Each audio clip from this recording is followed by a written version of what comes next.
छठे महीने में तो कुछ नहीं, वायु की तरफ 5वें महीने रह गए और छठा महीना तो महाराज वायु रोक दिए और तब करने लगे, अंगूठे के बल खड़े हो गए और तपस्या करने लगे।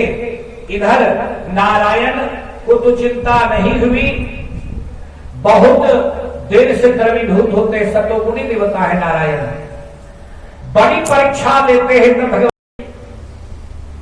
जब ध्रुव सांस रोक दिए रेचक और कुंभक विधि से, तो पूरे संसार की सांसें रुक गई, त्राहिमाम होने लगा, प्रलय बच गया, देवता लोक में त्राहिमाम। कौन ऐसा है जो सांस रोक दिया है?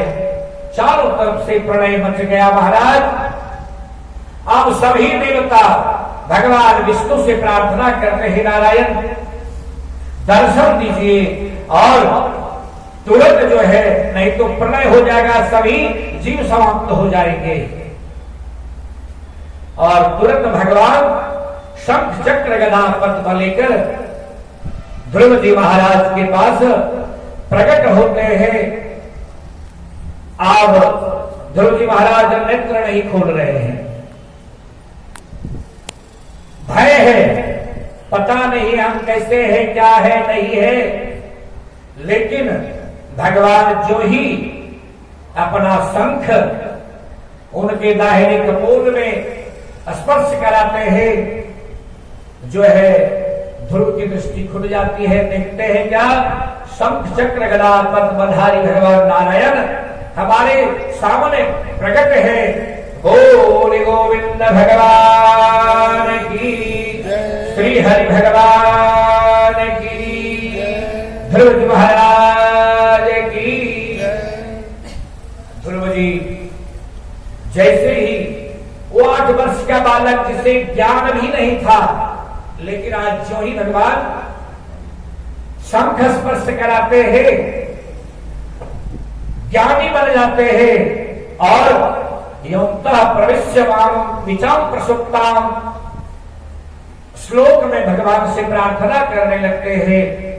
भगवान प्रसन्न होते हैं और ध्रुव जी महाराज को कहते हैं, हे वत्स तुम वर मांगो, क्या चाहिए?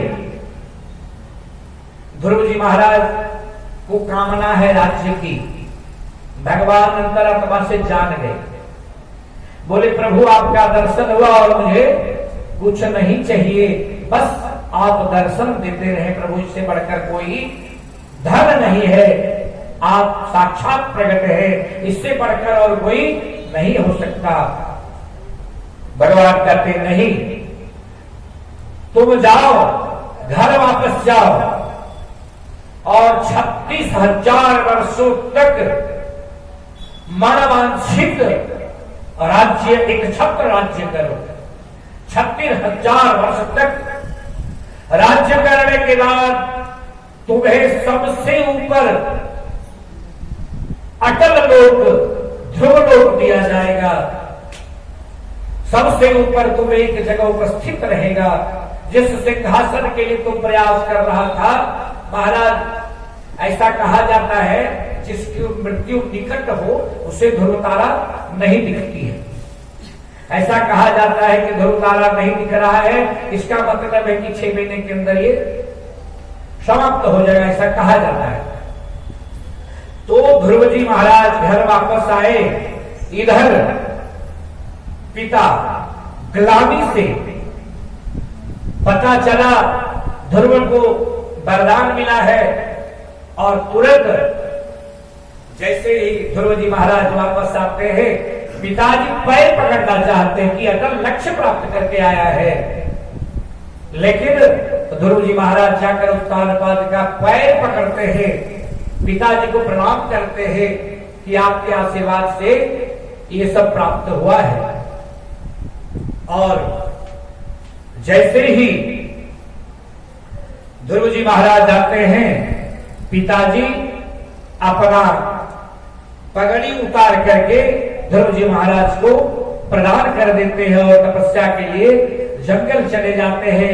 इधर उत्तम जो है जंगल गया था, उसकी खोज में उसकी माता भी जाती है, और दोनों की वहीं दावानल, जंगल में दावानल लगती है, आग लगती है जिसे दावानल कहते हैं, वो दोनों वहीं समाप्त हो जाते हैं। और ये उत्तानपाद तपस्या में जाते हैं। ध्रुव जी महाराज लगातार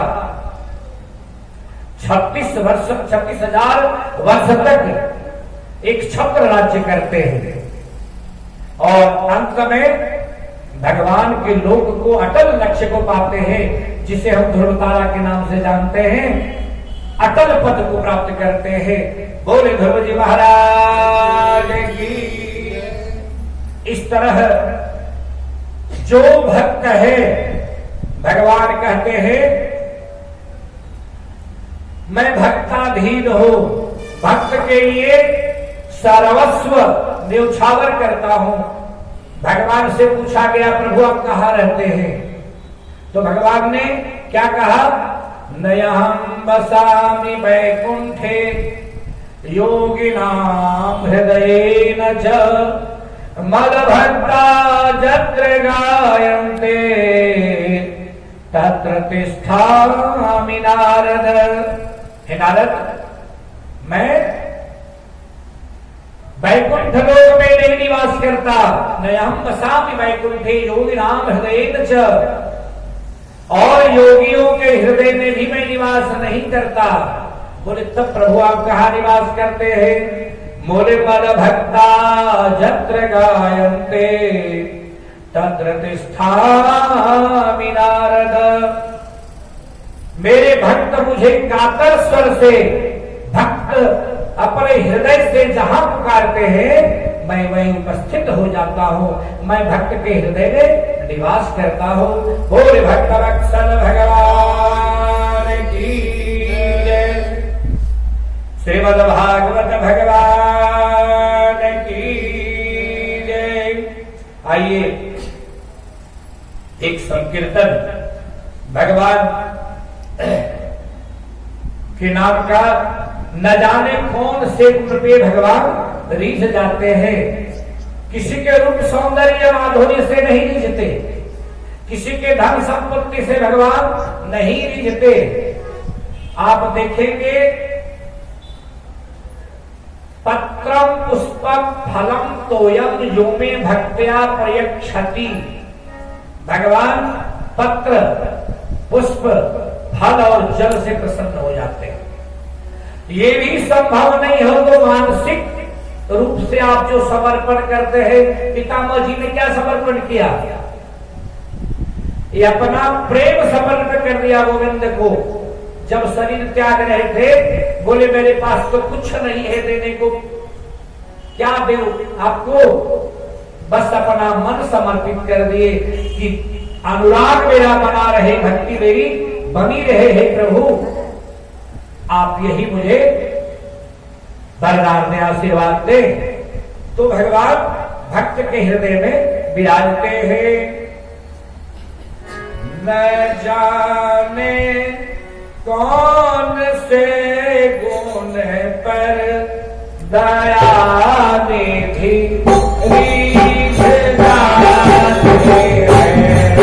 न जाने कौन से गुण पर दया निधि रीझ जाते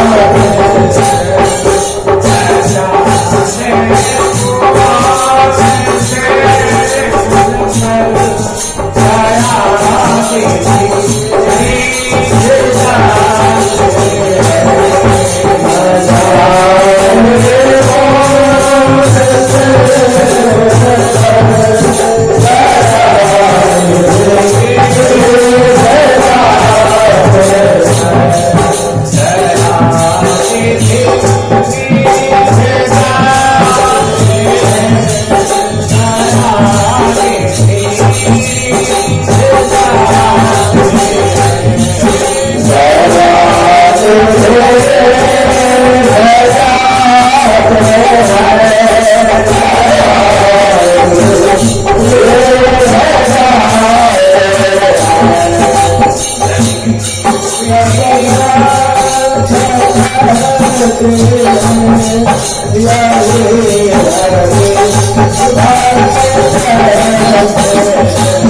Thank you.